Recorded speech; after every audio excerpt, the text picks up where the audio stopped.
Maharashtra news, जागा विचारांची, दिशा नव्या महाराष्ट्राची। आपण पाहत आहात GD9 महाराष्ट्र न्यूज।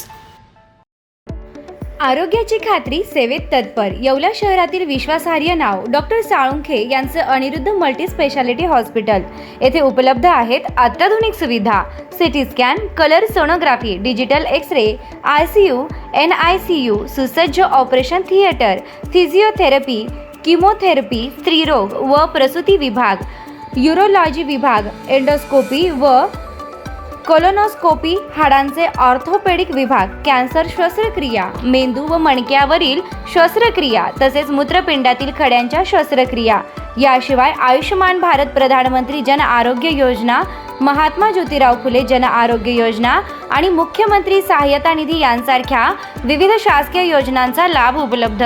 आणि आता उज्ज्वल करिअरसाठी अनिरुद्ध नर्सिंग कॉलेज येवला येथे बेसिक BSc नर्सिंग प्रवेश प्रक्रिया सुरू आहे। आधुनिक कॅम्पस, अनुभवी प्राध्यापक, सुसज्ज प्रयोगशाळा आणि दर्जेदार शिक्षणाची हमी। आजच संपर्क साधा। अनिरुद्ध मल्टी स्पेशालिटी हॉस्पिटल आणि अनिरुद्ध नर्सिंग कॉलेज येवला। तंदुरुस्त आरोग्य, उज्ज्वल भविष्य। येवला तालुक्यातील कोटमगाव येथे भाविकांचा भव्य निवारा शेडचं लोकार्पण सोहळा आयोजित करण्यात आला होता। प्रति पंढरपूर म्हणून ओळखल्या जाणाऱ्या कोटमगाव येथील विठ्ठल मंदिर परिसरात या भव्य निवारा शेडचा लोकार्पण सोहळा शिक्षक आमदार किशोरभाऊ दराडे, माणिकराव शिंदे, माजी आमदार नरेंद्र दराडे, कुणाल दराडे यांच्या शुभ हस्ते पार पडलाय। आषाढी एकादशी निमित्त कोटमगाव येथे लाखो भाविक दर्शनासाठी दाखल होत असतात। भाविकांची वाढती संख्या लक्षात घेता त्यांना उन्हापासून तसेच पावसापासून संरक्षण मिळावे आणि विश्रांतीसाठी सुविधा उपलब्ध व्हावी यासाठी हे भव्य निवारा शेड उभारण्यात आले आहे। या प्रसंगी सरपंच राजेंद्र काकळीज, योगेश गंडाळ, सुभाष गांगुर्डे यांच्या पदाधिकारी व कार्यकर्ते उपस्थित होते।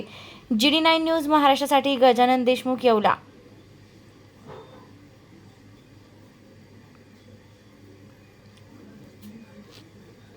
आषाढी एकादशी निमित्त सर्वांना मी शुभेच्छा देतो। पांडुरंगाच्या दरबारामध्ये आपण सगळेजण आलं, पांडुरंगाचा आशीर्वाद घेतला। पण बऱ्याच दिवसापासून या ग्रामस्थांचं म्हणणं होतं का ह्या पांडुरंगाच्या नगरीमध्ये काहीतरी केलं पाहिजे, म्हणून माझे मोठे बंधू आमदार नरेंद्र दराडे आणि मी स्वतः सरकारमध्ये असल्यामुळे सातत्याने पाठपुरावा करून इथं 42 लाख रुपयाचं शेड मंजूर केलेलं आहे आणि त्याचं उद्घाटनाचा आज योग आला। त्यासाठी आमचे मार्गदर्शक माणिकभाऊ शिंदे असतील, सगळे आमचे सेनेचे कार्यकर्ते असतील, सर्व एकत्र येऊन आज शेडचं उद्घाटनही केलं। त्या प्रसंगी या इथं येणाऱ्या भाविकांसाठी आम्ही जवळ 100 डॉक्टरांची टीम सुद्धा इथं उपलब्ध करून दिलेले।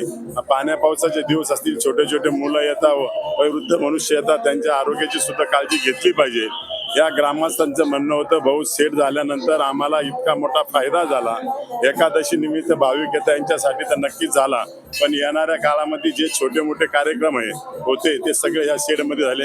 आता लाखो रुपये आतापर्यंत आमचे मंडपवाल्याला द्यायला लागायचे, एक हिशोबाने मंडपवाल्याचा लॉस जरी झाला असेल पण गोरगरिबांचा याच्यात नक्कीच फायदा झालेला आहे। प्रत्येक कार्यक्रम, त्या साखरपुड्याचा कार्यक्रम असेल, दसक्रियेचा विधी असेल, छोटे छोटे जे कार्यक्रम असेल ते कार्यक्रम आणि छोट्या मुलांना अभ्यास करण्यासाठी सुद्धा एक तिथं साधन उपलब्ध झालं। अशा प्रकारचं हे शेड उपलब्ध झाल्यामुळे आमच्या गावाला खूप मोठी मदत झालेली।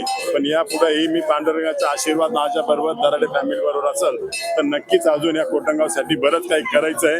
येणाऱ्या काळामध्ये नक्कीच पांडुरंगाने आम्हाला शक्ती दिली तर नक्कीच ते करेल असं मी या ठिकाणी शब्द देतो। दुसरं, या तालुक्यातल्या सर्व लोकांना सुखी आणि समृद्धी ठेव ही पांडुरंगाने प्रार्थना करतो। जय हिंद, जय महाराष्ट्र। महाएकादशीच्या निमित्ताने या विठ्ठलाच्या कोटमगावमध्ये आलेल्या सर्व भाविकांना मी खूप खूप शुभेच्छा देतो आणि निश्चितपणे विठ्ठलाच्या चरणी प्रार्थना करत असताना या मतदारसंघात, या तालुक्यात आणि एकंदरच महाराष्ट्रातील सर्व शेतकऱ्यांना सुखी समाधानी जर ठेवलं तर जनता आपोआप सुखी समाधानी होईल।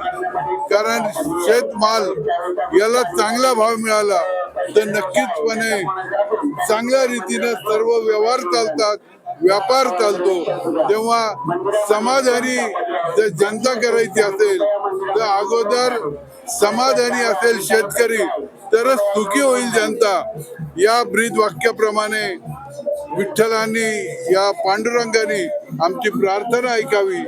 या ठिकाणी आमदार किशोर भाऊंच्या माध्यमातून हे एक शेड भक्त भाविकांकरता या ठिकाणी बांधलं गेलं, त्याचं लोकार्पण देखील या ठिकाणी संपन्न झालं। या प्रसंगी माजी आमदार आपले नरेंद्र भाऊ असतील, युवा नेते कुणाल भाऊ आहे, सर्व शिवसेनेचे तालुका शहर प्रमुख पदाधिकारी, महिला पदाधिकारी हे देखील या ठिकाणी आले।